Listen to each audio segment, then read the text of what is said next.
வணக்கம், welcome to AJC academy. இன்றைக்கி இந்த கிளாஸில் நம்ம என்ன பார்க்க போகிறோன்னா, டிஎன்பிஎஸ்சி ஜேடிஓ எக்ஸாம் ரிலேட்டடாக தான் இந்த கிளாஸில் நம்ம பார்க்க போகிறோம். ஸோ இந்த ஜேடிஓ சிலபஸ் பார்த்திங்கன்னா engineering mechanics and mechanics of structure இது ரெண்டுமே சிலபஸ் ஃபுல்லாகவே பார்த்திங்கன்னா ரிலேட்டடாக தான் வந்திருக்கும். ஒன்று ஸ்ட்ரென்த் ஆஃப் மெட்டீரியல் ஃபுல்லாக கவர் ஆன மாதிரி தான் இந்த சிலபஸ் இருக்கும். ஸோ இந்த 2 யூனிட்டுமே ஒன்று ரிலேட்டடாக இருக்கும். அதனால இந்த 2 யூனிட்டும் சேர்த்து நம்ம 1000 பாயிண்ட்ஸ் இந்த யூனிட்டில் இருக்கக்கூடிய பாயிண்ட்ஸ் 1000 பாயிண்ட்ஸ் நம்ம இன்றைக்கி கிளாஸில் நம்ம பார்க்க போகிறோம். ஸோ அப்போ முதல்ல நம்ம 50 பாயிண்ட்ஸ் நம்ம பார்த்துடலாம். ஏன்னா 1000 பாயிண்ட்ஸ் ஒரே வீடியோவில் நம்ம கவர் பண்ண முடியாது. அதனால் முதல்ல 50 பாயிண்ட்ஸ் பார்த்துடலாம். அதுக்கடுத்து அந்த மாதிரி 50 பாயிண்ட்ஸாக பார்த்துட்டே போகலாம். ஸோ அப்போ இந்த 2 டாப்பிக்கையும் இந்த 2 யூனிட்டையும் ஜேடிஓ சிலபஸில் இந்த 2 யூனிட்டையும் சேர்த்து நம்ம அதில் இருக்கக்கூடிய 1000 பாயிண்ட்ஸ் என்னென்ன இருக்குது அப்படின்றத இன்றைக்கி கிளாஸில் நம்ம பார்க்கலாம். ஸோ கிளாஸ்க்கு போகலாம்.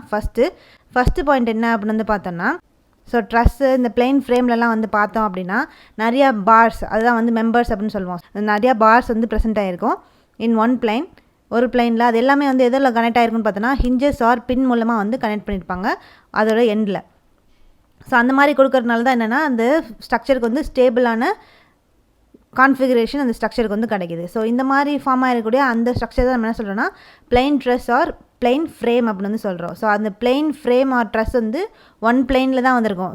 ஒரு பிளைனில் தான் வந்திருக்கும். நிறையா மெம்பர்ஸ் ப்ரெசென்ட் ஆகிருக்கும், இல்லைனா பார்ஸ்னு சொல்லலாம். ஸோ அது எல்லாம் எதில் போய் கனெக்ட் ஆகிருக்குன்னு பார்த்தோன்னா ஹிஞ்சஸ் ஆர் பின்ஸில் போய் அதோட எண்ட்ஸில் கனெக்ட் பண்ணி வச்சுருப்பாங்க. ஒன்னோட ஒன்று கனெக்ட் பண்ணி நல்லா ஸ்டேபிளாக வச்சுருப்பாங்க. ஸோ அதை நம்ம என்ன சொல்கிறோன்னா plane truss or plane frame அப்படின்னு சொல்லி டினோட் பண்ணுறோம்.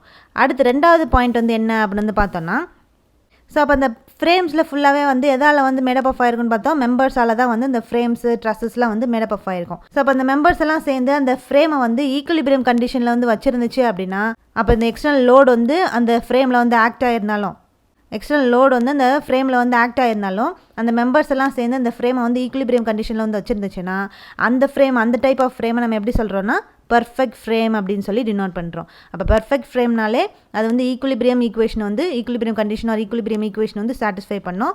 ஸோ அப்போ என்ன தான் அந்த ஃப்ரேமில் எக்ஸ்டர்னல் லோடு ஆக்ட் ஆகிருக்கும் போது அந்த ஃப்ரேம் எல்லாத்தையும் ஈக்குலிபிரியம் கண்டிஷன்லேயே வச்சுருக்கக்கூடிய அந்த ஃப்ரேமை தான் நம்ம பர்ஃபெக்ட் ஃப்ரேம் அப்படின்னு சொல்கிறோம். அப்போ பெர்ஃபெக்ட் ஃப்ரேமுக்கு ஃபார்முலா என்ன அப்படின்றத 3வது பாயிண்ட்டில் பார்க்கலாம்.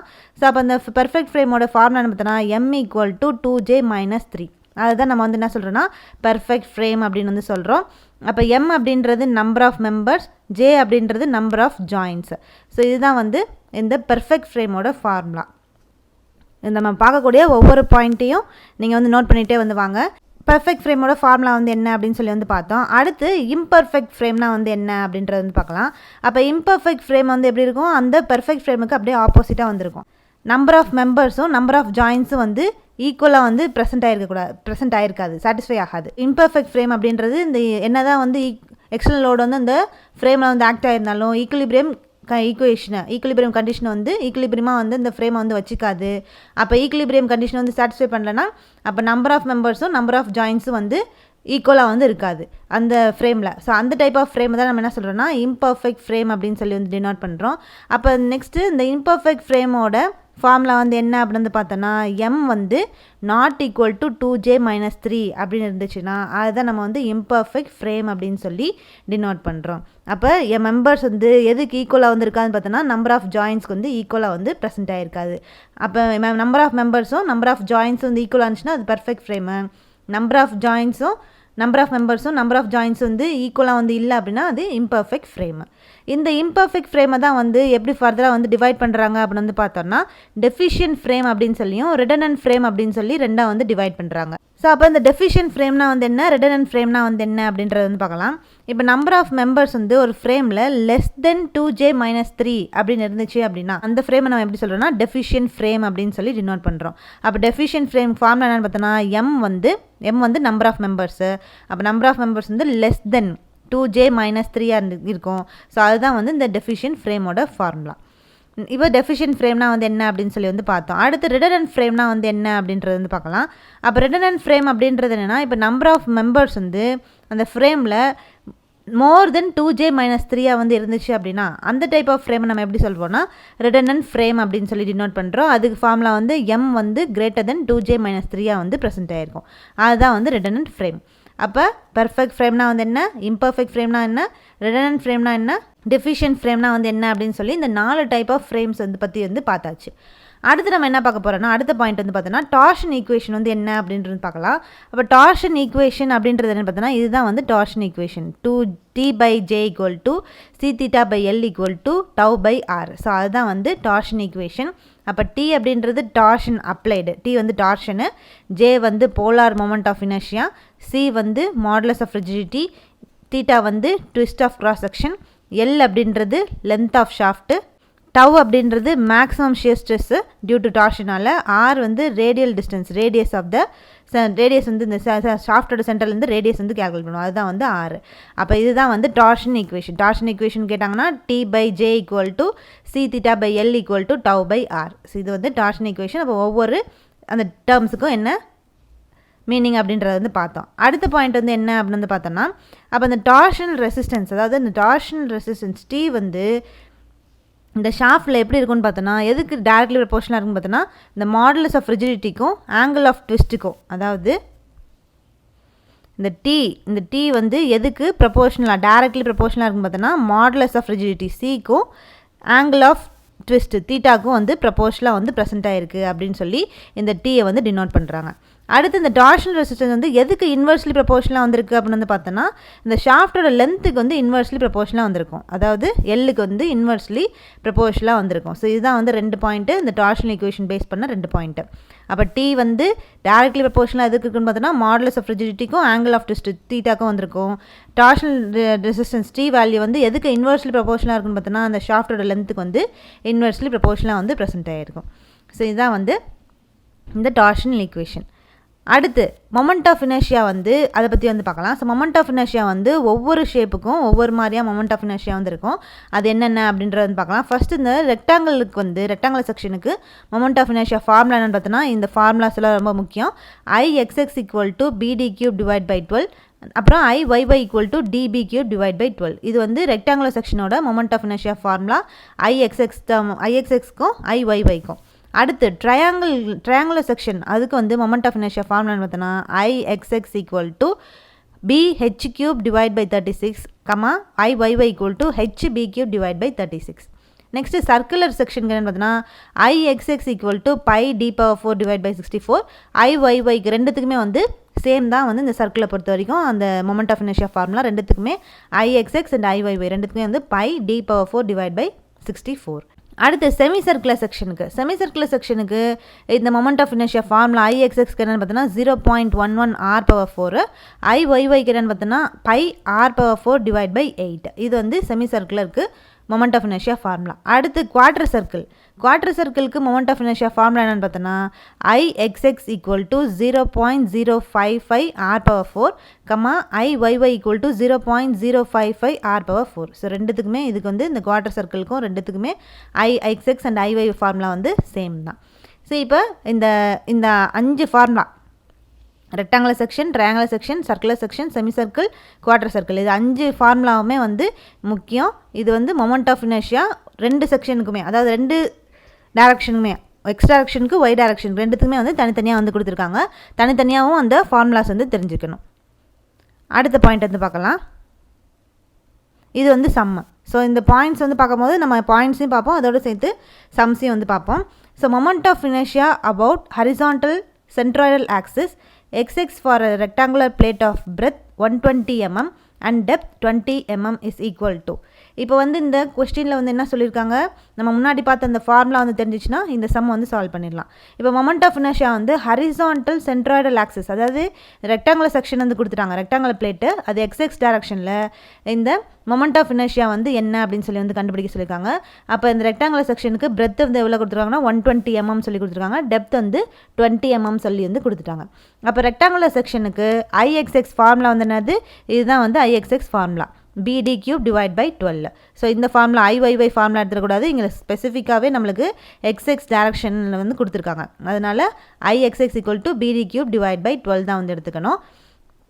ஸோ அப்போ எடுத்து அதை சப்ஸ்டியூட் பண்ணோன்னா நம்மளுக்கு பி வந்து இங்கே என்ன கொடுத்துருக்காங்க 120 mm சொல்லி கொடுத்துருக்காங்க. அப்போ 120 சப்ஸ்டியூட் பண்ணியாச்சு. டி வந்து நம்மளுக்கு எவ்வளோ கொடுத்துருக்காங்க 20 mm சொல்லி கொடுத்துருக்காங்க. அப்போ பி டி கியூப் அப்போ 20^3 டிவைட் பை 12 அப்படின்னு சொல்லி வந்து வந்துடும். இப்போ நம்ம அந்த 20 வந்து 3 இருக்கா, ஸோ அதை வந்து பிரிச்சு எழுத போகிறோம். 120 × 20 × 20 × 20 டிவைட் பை 12 சொல்லி வந்து போட்டாச்சு. இப்போ நம்ம கேன்சல் பண்ணலாமா? ஸோ கேன்சல் பண்ணோன்னா இது வந்து 2 டேபிள் அடிச்சோன்னா இது வந்து 6 டைம், இது வந்து 60 வந்துடும். 120 அடிச்சோன்னா 60 வந்துடும். அடுத்து இது வந்து 6 டேபிளில் வந்து டேரக்ட் அடிச்சலாமா? இது 1 டைம், இது 10 டைம். அப்போ பேலன்ஸ் ரிமைனிங் வந்து என்ன இருக்குது 10 × 20 × 20 × 20 அப்படின்னு சொல்லி வந்து வரும்.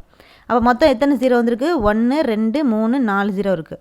அப்போ 10^4 அப்படியே வச்சுட்டு ரிமைனிங் என்ன இருக்குது 2 இங்கே 2 இங்கே 2 இங்கே 1 இருக்குது. அப்போ 2 2s are 4 4 2s are 8. அப்போ 8 × 10^4 இந்த மொமெண்ட் ஆஃப் இனர்ஷியா யூனிட் என்னன்னு பார்த்தோன்னா mm^4. ஸோ இதுதான் வந்து இந்த சம்முக்குரிய கரெக்டான ஆன்சர். ஸோ இப்போ இந்த சம் வந்து ஈஸியான சம்மு, இது எப்படி சால்வ் பண்ணுறது அப்படின்னு சொல்லி வந்து புரிஞ்சிருக்கோம். அடுத்த பாயிண்ட் வந்து பார்க்கலாம். இப்போ முன்னாடி வந்து பார்த்தோன்னா இந்த மொமெண்ட் ஆஃப் இனர்ஷியாவோட ஃபார்முலாஸ் ஒவ்வொரு செக்ஷனுக்கும் என்னென்ன ஃபார்முலாஸ் அப்படின்னு சொல்லி வந்து பார்த்தோம். இப்போ வந்து இந்த சென்ட்ராய்ட்ஸோட பொசிஷன் வந்து ஒவ்வொரு செக்ஷனுக்கும் என்னென்ன அப்படின்றது வந்து பார்க்கணும். இது பேஸ் பண்ணி கொஷின்ஸ் வந்து கேட்பாங்க. அப்போ இந்த சென்ட்ராய்டோட பொசிஷன் வந்து ஒவ்வொரு ஃபிகருக்கும் ஒவ்வொரு செக்ஷன்ஸ்க்கும் என்ன அப்படின்னு பார்க்கலாம்.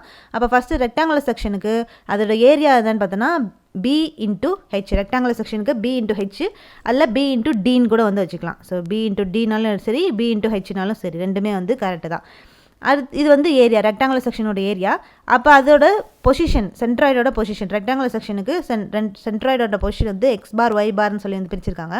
அப்போ ரெக்டாங்குலர் செக்ஷனுக்கு x பார் வேல்யூ என்னென்னு பார்த்தோன்னா b/2 y பார் வேல்யூ = h/2. ஸோ இதான் வந்து ரெக்டாங்குலர் செக்ஷனோட centroid position x bar y bar area 3 வந்து பார்த்தாச்சு. அடுத்து ரெண்டாவது செக்ஷன் என்ன பார்த்தோன்னா ட்ரையாங்குலர் செக்ஷன். ஸோ ட்ரையாங்குலர் செக்ஷனுக்கு ஃபார்முலா என்ன பார்த்தோன்னா ஏரியாவோட ஃபார்முலா வந்து B × H டிவைட் பை 2. இது வந்து ட்ரையாங்குலர் செக்ஷனோட ஏரியா. அதுக்கப்புறம் இதோட சென்ட்ராய்ட் பொசிஷன் வந்து ட்ரையாங்குலர் செக்ஷனுக்கு என்னென்னு பார்த்தோன்னா x பார் = b/3 y பார் = h/3. அடுத்து சர்க்குலர் செக்ஷனுக்கு வந்து ஏரியா என்னென்னு பார்த்தோன்னா πd² டிவைட் பை 4. இதோட x பார் y பார் வேல்யூ என்ன பார்த்தோன்னா ரெண்டுத்துக்குமே வந்து d/2. ஸோ இது வந்து சர்க்குலர் செக்ஷனுக்கு. அடுத்து செமி சர்க்குலர் செக்ஷனுக்கு ஏரியா என்னென்னு பார்த்தோன்னா πd² டிவைட் பை 8. இதுக்கு x பார் வந்து d/2, y பார் வந்து 4r டிவைட் பை 3π. அதை வந்து ஈக்குவல் டு என்னன்னு பார்த்தோன்னா 0.424 r அப்படின்னு வந்து சொல்லலாம். ஸோ இதான் வந்து x பார் y பார் ஏயோட ஏரியா எதுக்குன்னு பார்த்தோன்னா செமி சர்க்குலர் செக்ஷனுக்கு. அடுத்து வந்து குவாட்ரண்ட் செக்ஷனுக்கு ஏரியா என்னன்னு பார்த்தோன்னா πd² divide by 16. x bar வந்து 4r divide by 3π equal to எவ்வளோன்னு பார்த்தோம் 0.424 r. அதே தான் வந்து y பார் இருக்கும். ரெண்டுமே வந்து x பார் y பார் சேம் தான் குவாட்ரண்ட்டை பொறுத்த வரைக்கும். அடுத்து ட்ரெபீசியம் செக்ஷனுக்கு என்னென்னு பார்த்தோன்னா ஏரியா வந்து a + b × h divide by 2. x bar வந்து a² + b² + ab divide by 3 × a + b. y பாருக்கு ஃபார்முலா என்ன பார்த்தோன்னா 2a + b divide by a + b × h/3. இது வந்து ட்ரெபீசியமோட x bar y bar and ஏரியாவோட ஃபார்முலா. ஸோ இதெல்லாம் வந்து என்ன இப்போ பார்த்தது என்னன்னு பார்த்தோன்னா இந்த ஒவ்வொரு செக்ஷனுக்கும் இந்த சென்ட்ராய்டோட பொசிஷன் என்ன, அதான் பொசிஷன்னா x பார் y பார் வந்து எவ்வளோ, அதோட வேல்யூ வந்து என்ன, அதே மாதிரி அதோட ஏரியா வந்து என்ன அப்படின்னு சொல்லி வந்து பார்த்தாச்சு. அடுத்து நம்ம என்ன பார்க்க போகிறோம், அடுத்த பாயிண்ட் வந்து என்ன அப்படின்றது வந்து பார்க்கலாம். ஸோ ஸ்டாட்டிக்கலி டிட்டர்மினேட் பீம் அப்படின்றது என்னென்னு பார்த்தோன்னா இந்த ரியாக்ஷன் ஆஃப் அ பீம் வந்து அதோட சப்போர்ட்டில் இந்த ஈக்குவேஷன் ஆஃப் ஸ்டாட்டிக் ஈக்குலிபிரியம் அப்படின்ற இந்த ஈக்குவேஷன் யூஸ் பண்ணி இந்த பீம்ஸோட ரியாக்ஷன்ஸ்லாம் வந்து சப்போர்ட்டில் இருக்கக்கூடிய ரியாக்ஷன்ஸ்லாம் வந்து கண்டுபிடிச்சோம், இந்த ஈக்குவேஷன் யூஸ் பண்ணி கண்டுபிடிச்சோம் அப்படின்னா அந்த டைப் ஆஃப் பீமை தான் நம்ம எப்படி சொல்கிறோன்னா ஸ்டாட்டிக்கலி டிட்டர்மினேட் பீம் அப்படின்னு சொல்லி வந்து டினோட் பண்ணுறோம். அது இந்த ஸ்டாட்டிக்கலி டிட்டர்மினேட் பீமுக்கு வந்து எக்ஸாம்பிள் வந்து என்ன அப்படின்னு வந்து பார்த்தோன்னா cantilever beam, simply supported beam, over hanging beam. So இது எல்லாமே வந்து ஸ்டாட்டிக்கலி டிட்டர்மினேட் பீமோட எக்ஸாம்பிள். அடுத்த பாயிண்ட் ஸ்டாட்டிக்கலி இன்டிட்டர்மினேட் பீம்னா வந்து என்ன அப்படின்றது வந்து பார்க்க போகிறோம். அப்போ ஸ்டாட்டிக்கலி இன்டிட்டர்மினேட் பீம் அப்படின்றது எப்படி டிஃபைன் பண்ணியிருக்காங்கன்னா இந்த பீமில் இருக்கக்கூடிய ரியாக்ஷன்ஸ் ஒவ்வொரு சப்போர்ட்லேயும் இந்த பீமில் வந்து ரியாக்ஷன் வந்து இந்த ஸ்டாட்டிக் ஈக்குலிபிரியம் ஈக்குவேஷனால் வந்து கண்டுபிடிக்க முடியல அப்படின்னா அந்த டைப் ஆஃப் பீமை தான் நம்ம என்ன சொல்கிறோன்னா ஸ்டாட்டிக்கலி இன்டிட்டர்மினேட் பீம்ஸ் அப்படின்னு சொல்லி வந்து டினோட் பண்ணுறோம். அப்போ இந்த ஸ்டாட்டிக்கலி இன்டிட்டர்மினேட் பீம்ஸுக்கு எக்ஸாம்பிள் வந்து என்னென்னு பார்த்தோன்னா ஃபிக்ஸ்டு பீமும் கண்டினியூஸ் பீமும் தான் வந்து இந்த ஸ்டாட்டிக்கலி இன்டிட்டர்மினேட் பீமுக்கு வந்து எக்ஸாம்பிள். ஸ்டாட்டிக்கலி டிட்டர்மினேட் பீம்னா வந்து என்ன, இன்டிட்டர்மினேட் பீம்னா வந்து என்ன அப்படின்னு சொல்லி வந்து புரிஞ்சிருக்கும். அடுத்த பாயிண்ட் வந்து பார்க்கலாம். இப்போ ஒரு கேன்டிலிவர் பீம் வந்துருக்கு. அந்த கேன்டிலிவர் பீமில் வந்து பார்த்தோம்னா கேன்டிலிவர்னாலே எப்படி இருக்கும், ஒரு 2 ஃபிக்ஸடாகவும் அது 2 வந்து ஃப்ரீயாக வந்திருக்கும். அந்த பீமில், அந்த கேன்டிலிவர் பீமில் யூடிஎல் வந்து அந்த லென்த் ஃபுல்லாக வந்து ஆக்ட் ஆகிருக்குது. யூனிஃபார்ம்லி டிஸ்ட்ரிபியூட்டட் லோடு வந்து அந்த லென்த்து ஃபுல்லாக வந்து ஆக்ட் ஆகிருக்குது. ஸோ அப்படி ஆக்ட் ஆகிருக்கும் போது அதோட ஷியர் ஃபோர்ஸ் வந்து எப்படி இருக்கும் அப்படின்னு வந்து பார்த்தோன்னா, ஷியர் ஃபோர்ஸ் வேல்யூ வந்து எவ்வளோ இருக்குன்னு பார்த்தோன்னா WL, பெண்டிங் மொமெண்ட் வேல்யூ எவ்வளோன்னு பார்த்தோன்னா WL²/2. இந்த மாதிரி இந்த பேஸ் பண்ணி நிறையா கொஷின்ஸ் வந்து ரிப்பீட்டடாக நம்ம கொஷின் பேப்பரில் வந்து கேட்டுகிட்டே வந்திருப்பாங்க.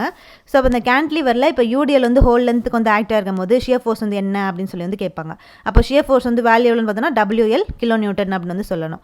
இதே வந்து அடுத்து இப்போ இந்த கேன்டிலிவரில் வந்து பெண்டிங் மொமெண்ட் வந்து ஆக்ட் ஆகிருக்கு யூடிஎல் ஃபுல்லாக. ஸோ இந்த கேன்டிலிவரில் வந்து யூடிஎல் வந்து ஆக்ட் ஆகிருக்கு, அதோட பெண்டிங் மொமெண்ட் வந்து என்ன அப்படின்னு சொல்லி வந்து கேட்பாங்க. அப்படி கேட்கும் போது அதுக்கு வேல்யூ என்னென்னு பார்த்தோன்னா WL²/2. அது வந்து பெண்டிங் மொமெண்ட் வந்து வேல்யூ. அப்போ பெண்டிங் மொமெண்ட் எப்போவுமே எதில் சொல்வோம், kN மீட்டர்லையும், ஷியர் ஃபோர்ஸ் வந்து kN வந்து டினோட் பண்ணணும். ஸோ இது 2 யூனிட் வந்து கண்டிப்பாக வந்து தெரிஞ்சுக்கணும். இப்போ அதே மாதிரி வேறு எப்படி வந்து கேட்பாங்க இந்த கொஷின்ஸில் அப்படின்னு வந்து பார்த்தோம்னா, இந்த diagram shear force diagram shear force diagram எந்த லாவை பேஸ் பண்ணியிருக்கோம், அதே மாதிரி பெண்டிங் மொமெண்ட் டயக்ராம் எந்த லாவை பேஸ் பண்ணியிருக்கோம் அப்படின்ற இந்த கொஷின் வந்து கேட்பாங்க. ஸோ அதுதான் வந்து இந்த பாயிண்ட்டு. அப்போ இந்த கேன்டிலிவர் பீம் வந்து இப்போ யூனிஃபார்ம்லி டிஸ்ட்ரிபியூட்டட் லோடு வந்து இந்த கேன்டிலிவரில் வந்து ஆக்ட் ஆகிருக்கு. அப்போ இந்த ஷியர் ஃபோர்ஸ், இந்த வேரியேஷன் ஆஃப் ஷியர் ஃபோர்ஸ் வந்து எதை பேஸ் பண்ணியிருக்கோன்னு பார்த்தோன்னா லீனியர் லா. அதாவது இந்த மாதிரி லீனியராக வந்து இருந்துச்சு அப்படின்னா, எந்த ஒரு கர்வேச்சரும் வந்து இல்லாமல் லீனியராக அந்த லைன் வந்து இருந்துச்சுன்னா அதை வந்து எப்படி சொல்கிறோன்னா லீனியர் லா பேஸ் பண்ணது தான் இந்த ஷியர் ஃபோர்ஸ் டயக்ராம் அப்படின்னு வந்து சொல்லணும். இதே வந்து பெண்டிங் மொமெண்ட் டயக்ராம் வந்து எப்படி இருந்துச்சு அப்படின்னு எப்படி இருக்கும், எந்த லா பேஸ் பண்ணது அப்படின்னு சொல்லி வந்து கேட்டாங்கன்னா, அந்த வேரியேஷன் ஆஃப் பெண்டிங் மொமெண்ட் வந்து according to parabolic law. So இது பார்த்தோன்னா கொஞ்சம் கர்வேச்சராக இருக்கும், அது வந்து பேரபோலிக் லா வந்து பேஸ் பண்ணது அப்படின்னு சொல்லி டினோட் பண்ணணும். ஸோ இந்த டிஃப்ரென்ஸ் எல்லாம் வந்து புரிஞ்சுக்கணும். இந்த மாதிரி கொஷின்ஸ் வந்து கேட்டாங்கன்னா, ஸோ இந்த மாதிரி இதில் வந்து ஃபஸ்ட் நம்ம எதெல்லாம் வந்து பார்க்கணும் அப்படின்னா, இந்த கேன்டிலிவர்னாலும் சிம்பிளி சப்போர்ட் ஃபிக்ஸட் பீம்னாலும் எந்த பீம் சொல்லி கொடுத்துருந்தாலும் நம்ம முதல்ல பார்க்க வேண்டியது இந்த ஷியர் ஃபோர்ஸ் வேல்யூ வந்து என்ன, பெண்டிங் மொமெண்ட் வேல்யூ வந்து என்ன, அது தெரிஞ்சுக்கணும். அதுக்கப்புறம் இந்த ஷியர் ஃபோர்ஸ் டயக்ராம் எந்த லா பேஸ் பண்ணது, பெண்டிங் மொமெண்ட் டயக்ராம் எந்த லா பேஸ் பண்ணது. அப்போ இந்த இதில் பொறுத்த வரைக்கும் இந்த கேன்டிலிவர் பீமில் ஹோல் லென்த் ஃபுல்லாக வந்து யூடிஎல் வந்து ஆக்ட் ஆகிருக்கும் போது நம்மளுக்கு ஷியர் ஃபோர்ஸ் டயக்ராம் வந்து என்னன்னு பார்த்தோன்னா லீனியர் லா பேஸ் பண்ணது, பெண்டிங் மொமெண்ட் டயக்ராம் வந்து எதை பேஸ் பண்ணி பார்த்தோன்னா பேரபோலிக் லா வந்து பேஸ் பண்ணது. ஸோ அதுதான் வந்து இந்த பாயிண்ட்ஸ். நெக்ஸ்ட் பாயிண்ட் வந்து பார்க்கலாம். ஸோ இதில் வந்து பார்த்தோன்னா இந்த கேன்டிலிவர் பீம் வந்து ஒரு கேன்டிலிவர் பீம் வந்து இருக்குது. ஸோ அந்த கேன்டிலிவர் பீமில் ஃப்ரீ எண்டில் வந்து பாயிண்ட் லோடு வந்து ஆக்ட் ஆகிருக்குது. ஸோ ஃப்ரீ எண்டில் பாயிண்ட் லோடு வந்து ஆக்ட் ஆகிருக்குது.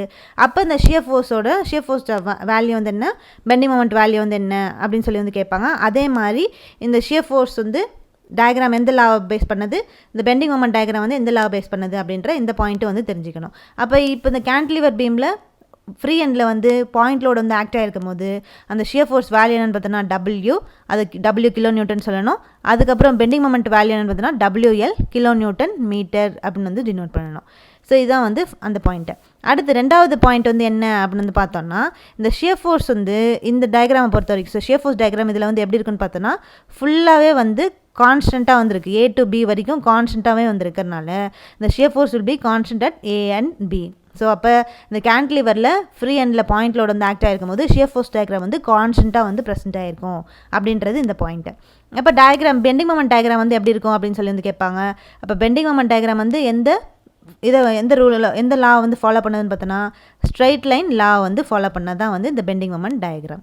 ஸோ இதுதான் வந்து இந்த கேன்டிலிவரில் ஃப்ரீ எண்டில் வந்து பாயிண்ட் லோடு வந்து ஆக்ட் ஆகிருந்துச்சுன்னா இந்த பாயிண்ட்ஸில் நம்ம வந்து பார்க்கணும். அடுத்த பாயிண்ட் வந்து பார்க்கலாம். இப்போ வந்து ஒரு சம்மு. A steel tape of 30 meter long has a cross section of 6 mm by 1 mm if the tape is stretched by a force of 40 Newton and E equal to 200 kN per mm square. The elongation is. So அப்போ இந்த சம்மில் வந்து என்னென்ன கொடுத்துருக்காங்க அப்படின்றத first வந்து எழுதிக்கலாம். So இந்த ஸ்டீல் டேப்போட ஏரியா வந்து எவ்வளோ கொடுத்துருக்காங்கன்னா 6 mm by 1 mm அப்படின்னு சொல்லி வந்து கொடுத்துருக்காங்க. அப்போ 6 into 1 வந்து மல்டிப்ளை பண்ணால் எவ்வளோ வரும், நம்மளுக்கு 6 mm ஸ்கொயர் அப்படின்னு சொல்லி வந்து வந்துடும். அடுத்து நம்மளுக்கு எல் எவ்வளோ கொடுத்துருக்காங்க, 30 மீட்டர் அப்படின்னு சொல்லி வந்து கொடுத்துருக்காங்க லாங்குன்னு. P வந்து எவ்வளோ கொடுத்துருக்காங்க, 40 நியூட்டன் சொல்லி வந்து கொடுத்துருக்காங்க. E வந்து நம்மளுக்கு 200 kN per mm ஸ்கொயர் அப்படின்னு சொல்லி வந்து கொடுத்துட்டாங்க. இப்போ நம்ம வந்து எல்லை வந்து மாற்றிக்கலாம், மீட்டரில் இருக்கிறத எம்எம்மில் வந்து மாற்றிக்கலாம். ஸோ அப்போ இந்த எலாங்கேஷன் வந்து கண்டுபிடிக்க சொல்லியிருக்காங்க. அப்போ எலாங்கேஷன் ஃபார்முலா என்னென்னு பார்த்தோன்னா இதுதான் வந்து இந்த எலாங்கேஷனோட formula, del equal to PL divide by AE. அப்போ P அப்படின்றது நம்மளுக்கு 40 நியூட்டனில் நியூட்டனில் தான் இருக்குது. அது அப்போ 40 அப்படியே நம்ம போட்டுக்கலாம். இன்ட்டு எல் வந்து நம்மளுக்கு 30 மீட்டர் அப்படின்னு சொல்லி கொடுத்துருக்காங்க. அதை எம்எம்மில் வந்து கன்வெர்ட் பண்ணிக்க போகிறோம். அப்போ 10⁻³ நம்ம எப்படி எழுதலாம், 1000 சொல்லி வந்து எழுதலாமா? ஸோ அதுதான் வந்து இங்கே போட்டிருக்கு. 30 × 1000 டிவைட் பை ஏ வந்து நம்மளுக்கு எவ்வளோ கிடச்சிருக்கு, 6 அப்படி mm² சொல்லி கிடச்சிருக்கு. அப்போ 6 போட்டாச்சு. இ வந்து எவ்வளோ கொடுத்துருக்காங்க, 200 கிலோ நியூட்டனில் வந்து கொடுத்துருக்காங்க. அப்போ 200 × கிலோ நியூட்டனை நம்ம 1000 சொல்லி வந்து எழுதிக்கிட்டாச்சு. இப்போ நம்மளுக்கு இதெல்லாம் வந்து கேன்சல் பண்ணலாமா? ஸோ கேன்சல் பண்ணோன்னா இந்த 1000 கேன்சல் பண்ணிடலாம். இந்த 0 இந்த 0 கேன்சல் பண்ணிடலாம். இந்த 0 கேன்சல் பண்ணிடலாம். அப்போ ரிமைனிங் நம்பர்ஸ் மட்டும்தான் இருக்குது. அதையும் நம்ம கேன்சல் பண்ணலாம். இப்போ 2 டேபிள் வந்து இது 1 டைம், 4 வந்து 2 டைம். இப்போ 3 டேபிள் அடிச்சோன்னா இது வந்து 1 டைம், 6 2s are 3. அப்போ 2 வரும். அப்போ இந்த 2வையும் கேன்சல் பண்ணோம். ரிமைனிங் 1 வந்து இருக்கும். அப்போ அதுதான் வந்து இந்த டெல்டாவோட வேல்யூ வந்து எலாங்கேஷனோட வேல்யூ வந்து எவ்வளோன்னு பார்த்தோன்னா 1 mm. ஸோ இதுதான் வந்து இந்த சம் வந்து கேட்டிருந்தாங்கன்னா இப்படி தான் வந்து சால்வ் பண்ணணும். அடுத்த பாயிண்ட் வந்து பார்க்கலாம். ஸோ இந்த பாயிண்டில் வந்து என்ன சொல்லியிருக்காங்க அப்படின்னு வந்து பார்த்தோன்னா, இந்த மொமெண்ட் ஆஃப் ரெசிஸ்டன்ஸ் வேல்யூ, அதாவது இந்த ரேஷியோ வந்து கண்டுபிடிங்க. m1 divide by m2 moment of resistance ratio m1 by m2 அப்படின்றது ரேஷியோ வந்து கண்டுபிடிங்க அப்படின்னு சொல்லி வந்து கொடுத்துருவாங்க. அது வந்து இப்போ வந்து இந்த கொஸ்டினில் வந்து, அதாவது இந்த பாயிண்டில் வந்து எந்த இதுக்கு வந்து இந்த ரேஷியோ வந்து கண்டுபிடிக்க சொல்லியிருக்காங்க, இந்த m1 பை m2 அப்படின்றது ரேஷியோ வந்து எது கண்டுபிடிக்க சொல்லியிருக்காங்கன்னா ஸ்கொயர் கிராஸ் செக்ஷனுக்கு வந்து கண்டுபிடிக்க சொல்லியிருக்காங்க. அப்போ இந்த ஸ்கொயர் கிராஸ் செக்ஷனுக்கு வந்து ஃபஸ்ட்டு நம்மளுக்கு வந்து செக்ஷன் மாடுலஸ் ஃபார்முலா வந்து தெரிஞ்சால் தான் நம்ம m1 பை m2 வந்து நம்ம சால்வ் பண்ண முடியும். அதாவது மொமெண்ட் ஆஃப் ரெசிஸ்டன்ஸ் ரேஷியோ வந்து நம்ம கண்டுபிடிக்க முடியும். அப்போ இந்த section modulus for square section simply supported பீமில் ஸ்கொயர் செக்ஷனில் செக்ஷன் மாடுலஸ் வந்து இப்போ 2 சைடு ஹரிசாண்டலாக வந்து இருந்துச்சு அப்படின்னா, அப்போ Z1ஓட வேல்யூ வந்து எவ்வளோ இருக்குன்னு பார்த்தோன்னா Z1 = a³ டிவைட் பை 6. இதே வந்து செக்ஷன் மாடுலஸ் ஃபார் ஸ்கொயர் செக்ஷனுக்கு சிம்பிளி சப்போர்ட்டட் பீமில் டயக்னல் வந்து ஹரிசாண்டலாக வந்துருச்சுன்னா அதுக்கு ஃபார்முலா என்னென்னு பார்த்தோன்னா Z2 = a³ divide by 6√2. So அப்போ இந்த ரெண்டுத்தையும் நம்மளுக்கு வந்து இப்போ தெரிஞ்சதுனால இப்போ டேரெக்டாக நம்ம வந்து இந்த ஃபார்முலாவில் இப்போ நம்ம வந்து போட போகிறோம். அப்போ m1 டிவைட் பை m2 = எதுக்குன்னு பார்த்தோன்னா Z1 divide by Z2. So இதான் வந்து இந்த ரேஷியோ கண்டுபிடிக்கக்கூடிய ஃபார்முலா. அப்போ Z1 நம்மளுக்கு என்ன இருக்குது, a³ divide by 6 divide by Z2 வந்து a³ டிவைட் பை 6√2. அப்போ a³ divide by 6 into 6√2 divide by a³ அப்படின்னு சொல்லி வந்து வரும். அப்போ இந்த a³ கேன்சல் ஆயிரும், இந்த 6 கேன்சல் ஆயிரும். அப்போ ரிமைனிங் என்ன இருக்கும், √2 மட்டும்தான் வந்து ப்ரெசென்ட் ஆகிருக்கும். ஸோ அப்போ √2க்கு நம்ம எப்படி எழுதலாம்னா நம்பர் வந்து 1.414 வந்து இந்த √2ஓட வேல்யூ. ஸோ √2ன்னு சொன்னாலும் கரெக்டு தான், இல்லை இந்த நம்பர்ஸ் வந்து கொடுத்துருந்தாங்கன்னா இந்த நம்பர்ஸும் வந்து சொல்கிறது கரெக்டு தான். ரெண்டுமே வந்து கரெக்டான ஆன்சர். ஸோ இந்த மாதிரியும் வந்து சில சம்ஸில் வந்து நம்மளுக்கு வந்து கேட்பாங்க. ஸோ அப்போ மொமெண்ட் ஆஃப் ரெசிஸ்டன்ஸ் இந்த ஸ்கொயர் செக்ஷனுக்கு இந்த செக்ஷன் மாடுலஸ் வேல்யூ வந்து நம்ம தெரிஞ்சுக்கிட்டோன்னா, இந்த ஃபார்முலாஸ் நம்ம தெரிஞ்சுக்கிட்டோன்னா ஈஸியாக இந்த சம் வந்து சால்வ் பண்ணிடலாம், இந்த கொஸ்டின் வந்து சால்வ் பண்ணிடலாம். ஸோ இப்போ இந்த பாயிண்ட்ஸ் வந்து புரிஞ்சிருக்கும். அடுத்த பாயிண்ட் வந்து பார்க்கலாம். ஸோ ஸ்ட்ரெஸ் அப்படின்றது எப்படி டிஃபைன் பண்ணுறாங்கன்னா, ஸோ ஒரு பாடியில், ஒரு டிஃபார்ம்டு பாடியில் இந்த மாதிரி வந்து ஒரு லோடு வந்து ஆக்ட் ஆகிருக்கு. அந்த லோடு வந்து ஆக்ட் ஆனதுனால அந்த பாடி வந்து டிஃபார்மேஷன் வந்து நடந்திருக்கு. அந்த டிஃபார்ம்டு பாடியில் வந்து இந்த மெட்டீரியல் வந்து என்னென்னா, உள்ளே இருக்கக்கூடிய அந்த பாடியோட மெட்டீரியல் வந்து அந்த லோடை வந்து விட்ஸ்டாண்ட் பண்ணி இன்டர்னல் ஃபோர்ஸ் வந்து வெளியிடும். ஸோ அப்போ அந்த இன்டர்னல் ஃபோர்ஸ் வந்து பெர் யூனிட் ஏரியாவுக்கு எவ்வளோ வந்து ஆக்ட் ஆகிருக்கு, ப்ரெசென்ட் ஆகிருக்கு அப்படின்னு சொல்லி சொல்கிறது தான். அந்த டேர்மை தான் நம்ம என்ன சொல்கிறோன்னா ஸ்ட்ரெஸ் அப்படின்னு சொல்லி வந்து டினோட் பண்ணுறோம். அப்போ ஸ்ட்ரெஸ்ஸோட ஃபார்முலான்னு பார்த்தோன்னா applied force divide by area. அதை வந்து F/A அப்படின்னு சொல்லலாம், இல்லை P/A அப்படின்னு வந்து சொல்லலாம். அது இப்போ ஸ்ட்ரெஸ்ஸோட யூனிட் வந்து பார்த்தோன்னா N/mm² சொல்லலாம், இல்லை N/m² வந்து டினோட் பண்ணலாம். ஸோ நெக்ஸ்ட்டு லாங்கிடியூட்னல் ஸ்ட்ரெஸ்னால் வந்து என்ன அப்படின்றது பார்க்கலாம். ஸோ இப்போ டிஃபார்மிங் ஃபோர்ஸ் வந்து இந்த கிராஸ் செக்ஷனுக்கு நார்மலாக வந்து ஆக்ட் ஆச்சு அப்படின்னா அந்த டைப் ஆஃப் ஸ்ட்ரெஸ் நம்ம என்ன சொல்லணும்னா லாங்கிடியூட்னல் ஸ்ட்ரெஸ் அப்படின்னு சொல்லி வந்து டினோட் பண்ணுறோம். இந்த லாங்கிடியூட்னல் ஸ்ட்ரெஸ்ஸை வந்து 2 டைப்ஸாக டிவைட் பண்ணுறாங்க. ஒன்று வந்து டென்சைல் ஸ்ட்ரெஸ் அப்படின்னு சொல்லியும், இன்னொன்று வந்து கம்ப்ரசிவ் ஸ்ட்ரெஸ் அப்படின்னு சொல்லி 2 டைப்ஸாக வந்து டிவைட் பண்ணுறாங்க. அப்போ டென்சைல் ஸ்ட்ரெஸ் அப்படின்றது என்னென்னா, இப்போ இந்த லோடு வந்து அந்த ஒரு பாடியில் வந்து ஆக்ட் ஆகிருக்கும் போது பெர் யூனிட் ஏரியாவில் எவ்வளோ லென்த் வந்து இன்க்ரீஸ் ஆகிருக்கோ அந்த ஸ்ட்ரெஸ் தான் நம்ம என்ன சொல்கிறோம்னா டென்சைல் ஸ்ட்ரெஸ் அப்படின்னு வந்து சொல்கிறோம். கம்ப்ரசிவ் ஸ்ட்ரெஸ் அப்படின்றது இப்போ அந்த லோடு வந்து இந்த பாடியில் வந்து ஆக்ட் ஆகிருக்கும் போது பெர் யூனிட் ஏரியாவில் எவ்வளோ டிக்ரீஸ் ஆகிருக்கு, அந்த லென்த் வந்து எவ்வளோ டிக்ரீஸ் ஆகிருக்கு அப்படின்னு சொல்லக்கூடிய அந்த ஸ்ட்ரெஸ் நம்ம என்ன சொல்லணும்னா கம்ப்ரசிவ் ஸ்ட்ரெஸ் அப்படின்னு சொல்லி வந்து டினோட் பண்ணுறோம். இந்த லாங்கிடியூட்னல் ஸ்ட்ரெஸ்ஸோட 2 டைப் தான், இந்த டென்சைல் ஸ்ட்ரெஸ்ஸும் கம்ப்ரசிவ் ஸ்ட்ரெஸ்ஸும். ஸோ அடுத்து ஷியர் ஸ்ட்ரெஸ் ஆர் டான்ஜென்ஷியல் ஸ்ட்ரெஸ்னால் வந்து என்ன அப்படின்றது வந்து பார்க்க போகிறோம்.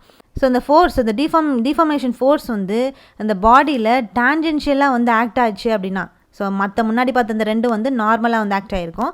இதில் பார்த்தோன்னா இந்த ஃபோர்ஸ் வந்து அந்த பாடிக்கு டான்ஜென்ஷியலாக வந்து ப்ரெசென்ட் ஆகிருக்கும், ஆக்ட் ஆகிருக்கும் போது அந்த பாடியோட ஷேப் வந்து சேஞ்சஸ் வந்து நடக்கும். பெர் யூனிட் அந்த அப்ளைடான அந்த ஃபோர்ஸ் பெர் யூனிட் ஏரியாவில். ஸோ அந்த ஸ்ட்ரெஸ் தான் அந்த க்ரியேட் ஆகக்கூடிய அந்த ஸ்ட்ரெஸ் தான் நம்ம என்ன சொல்கிறோன்னா tangential stress R shear stress அப்படின்னு சொல்லி வந்து டினோட் பண்ணுறோம். அடுத்து நார்மல் ஸ்ட்ரெஸ்னால் வந்து என்ன? நார்மல் ஸ்ட்ரெஸ்ஸை இன்னொரு நேமில் எப்படி சொல்கிறோன்னா ஹைட்ரோஸ்டாட்டிக் ஸ்ட்ரெஸ் அப்படின்னு வந்து சொல்கிறோம். இப்போ இந்த ஒரு பாடியில் வந்து யூனிஃபார்ம் ஃபோர்ஸ் எல்லா சைஸ்லேருந்தும் 4 சைஸ்லேருந்தும் இந்த பாடியில் யூனிஃபார்ம் ஃபோர்ஸ் மட்டுமே வந்து அந்த பாடியில் வந்து ப்ரெசென்ட் ஆயிடுச்சு அப்படின்னா அந்த டைப் ஆஃப் ஸ்ட்ரெஸ் தான் நம்ம என்ன சொல்கிறோன்னா normal stress R hydrostatic stress அப்படின்னு சொல்லி டினோட் பண்ணுறோம். அடுத்த பாயிண்ட்டு இது வந்து பார்த்தோன்னா எக்ஸென்ட்ரிக் லோடிங்க்கு எக்ஸென்ட்ரிக் லோடிங் ரிலேட்டடான பாயிண்ட் தான் வந்து இது. ஸோ இப்போ வந்து காலத்தில் வந்து பார்த்தோன்னா எக்ஸென்ட்ரிக் லோடிங் வந்து ஆக்ட் ஆகுது. ஸோ இந்த மாதிரி ஒரு காலம் வந்து இருக்குது, அதில் வந்து எக்ஸென்ட்ரிக்காக வந்து ஒரு லோடு வந்து ஆக்ட் ஆகுது P அப்படின்னு சொல்லி. அப்போ இஎக்ஸ் அப்படின்றது இஒய் அப்படின்றது அது என்னென்னு பார்த்தோன்னா எக்ஸ் டைரக்ஷனில் அதோட எக்ஸ் அண்ட் ஒய் டைரக்ஷனில் அதோட எக்ஸென்ட்ரிசிட்டிஸை வந்து இஎக்ஸ் அண்ட் இஒய் அப்படின்னு சொல்லி வந்து டினோட் பண்ணுறாங்க. அப்போ இந்த மாதிரி அந்த காலத்தில் ஒரு லோடு வந்து எக்ஸென்ட்ரிக் லோடு வந்து ஆக்ட் ஆகுது. அப்போ இஎக்ஸ் அண்ட் இஒய் எக்ஸ்ஒய் டைரக்ஷனில் ஆக்ட் ஆகிருக்கும் போது அந்த ஸ்ட்ரெஸ் வந்து அந்த காலத்தில் எப்படி வந்து க்ரியேட் ஆகும் அப்படின்னு சொல்லி வந்து கேட்டிருக்காங்க. அப்போ இதுக்கு ஃபார்முலா என்ன பார்த்தோன்னா sigma equal to P/A plus or minus PEX into capital X divide by IY plus or minus PEY into capital Y divide by IX. So இந்த ஃபார்முலா இம்பார்ட்டண்டான ஃபார்முலா. இது வந்து எது ரிலேட்டடான ஃபார்முலா பார்த்தோன்னா அந்த காலத்தில் எக்ஸென்ட்ரிக் லோடிங் வந்து ஆக்ட் ஆகிருந்துச்சு அப்படின்னா அதில் நம்ம வந்து இந்த ஸ்ட்ரெஸ் வந்து கண்டுபிடிக்கணும்னா அதுக்கு இந்த ஃபார்முலா யூஸ் பண்ணி தான் நம்ம வந்து கண்டுபிடிப்போம். அடுத்த பாயிண்ட் வந்து பார்க்கலாம். ஸோ ஒரு ரெக்டாங்குலர் செக்ஷன் வந்து இருக்குது. அந்த ரெக்டாங்குலர் செக்ஷனில் வந்து பார்த்தோன்னா டென்சைல் ஸ்ட்ரெஸ் வந்து ஆக்ட் ஆகிருக்காது. எப்போனா அந்த ஆக்ட் ஆகிருக்கக்கூடிய அந்த ரெக்டாங்குலர் செக்ஷனில் ஆக்ட் ஆகிருக்கக்கூடிய லோடு வந்து அந்த செக்ஷன்லேருந்து மிடில் தேர்டில் வந்து ப்ரெசென்ட் ஆகிருக்கும் போது அந்த ரெக்டாங்குலர் செக்ஷனில் எந்த ஒரு டென்சைல் ஸ்ட்ரெஸ்ஸும் வந்து ஆக்ட் ஆகாது அப்படின்னு சொல்லி வந்து டினோட் பண்ணுறாங்க. அடுத்த பாயிண்ட் இதே வந்து சர்க்குலர் செக்ஷன் வந்து எடுத்துக்கிட்டோம்னா அதில் டயாமீட்டர் D அப்படின்னு சொல்லி வந்து எடுத்துக்குவோம். அதுலேயும் வந்து இந்த சர்க்குலர் செக்ஷன்லேயும் வந்து என்னென்னா டென்சைல் ஸ்ட்ரெஸ் வந்து ஆக்ட் ஆகிருக்காது. எப்போ அது நடக்குதுன்னு பார்த்தோன்னா இப்போ இந்த லோடு வந்து lies in circle of diameter, அதாவது இந்த ஓன்ற சென்டரில். ஸோ இதுதான் வந்து ஓனா அந்த ஓன்ற சென்டரில் இந்த லோடு வந்து ஆக்ட் ஆகிருக்கும் போது அந்த சர்க்கிளோட டயாமீட்டர் ஃபார்முலா என்னது D/4. ஸோ அப்போ அங்கே வந்து எந்த ஒரு டென்சைல் ஸ்ட்ரெஸ்ஸும் வந்து ஆக்ட் ஆகிருக்காது. இது வந்து எந்த ரூல் இதுதான் நம்ம என்ன சொல்கிறோன்னா middle quarter rule for circular section அப்படின்னு சொல்லி வந்து டினோட் பண்ணுறோம். அப்போ ரெக்டாங்குலர் செக்ஷனில் டென்சைல் ஸ்ட்ரெஸ் வந்து ஆக்ட் ஆகிருக்காது. அது எப்போ ஆக்ட் ஆகிருக்காதுன்னு பார்த்தோன்னா அந்த ரெக்டாங்குலர் செக்ஷனில் இந்த லோடு வந்து மிடில் தேர்டாக வந்து அந்த லோடு வந்து ஆக்ட் ஆயிருந்துச்சுன்னா அப்போ அந்த ரெக்டாங்குலர் செக்ஷனில் எந்த ஒரு டென்சைல் ஸ்ட்ரெஸ்ஸும் வந்து ஆக்ட் ஆகிருக்காது. இதே சர்க்குலர் செக்ஷன் வந்து எடுத்துக்கிட்டோம் அப்படின்னா அதை வந்து டயாமீட்டர் D அப்படின்னு சொல்லி வந்து எடுத்துக்கிறோம். அப்போ வந்து அதில் வந்து எப்போ வந்து இந்த டென்சைல் ஸ்ட்ரெஸ் வந்து ஆக்ட் ஆகிருக்காது அப்படின்னு வந்து பார்த்தோம்னா அந்த சர்க்குலர் செக்ஷனில் சென்டரில் அந்த லோடு வந்து ஆக்ட் ஆயிருந்துச்சுன்னா அப்போ வந்து அங்கே டென்சைல் ஸ்ட்ரெஸ் வந்து இருக்காது. ஸோ அப்போ அந்த மாதிரி இருக்கும் போது அந்த சர்க்குலரோட டயாமீட்டர் வேல்யூ வந்து என்னென்னு பார்த்தோன்னா D/4 வந்து ப்ரெசென்ட் ஆகிருக்கும். ஸோ இந்த ரூலை தான் நம்ம என்ன சொல்கிறோன்னா middle quarter rule for circular section அப்படின்னு சொல்லி வந்து டினோட் பண்ணுறோம். ஸோ இதுதான் வந்து 50 பாயிண்ட்ஸ் நம்ம இன்றைக்கி வந்து இந்த 2 யூனிட்டையும் engineering mechanics and mechanics of structure இந்த 2 யூனிட்டையும் சேர்த்து நம்ம வந்து இன்றைக்கி ஃபஸ்ட்டு இந்த 1000 பாயிண்ட்ஸில் ஃபஸ்ட்டு 50 பாயிண்ட்ஸ் வந்து என்ன அப்படின்றத வந்து பார்த்துருக்கோம். ஸோ இது எல்லாத்தையுமே ரொம்ப முக்கியம். இது எல்லாத்தையுமே வந்து கண்டிப்பாக வந்து நோட் பண்ணிக்கோங்க. ஸோ இன்றைக்கி பார்த்த பாயிண்ட்ஸ் எல்லாமே வந்து உங்களுக்கு புரிஞ்சிருக்கும். நெக்ஸ்ட் கிளாஸில் இது மாதிரி அடுத்த 50 பாயிண்ட்ஸ் வந்து என்ன அப்படின்றத நெக்ஸ்ட் கிளாஸில் வந்து பார்க்கலாம். தேங்க்யூ.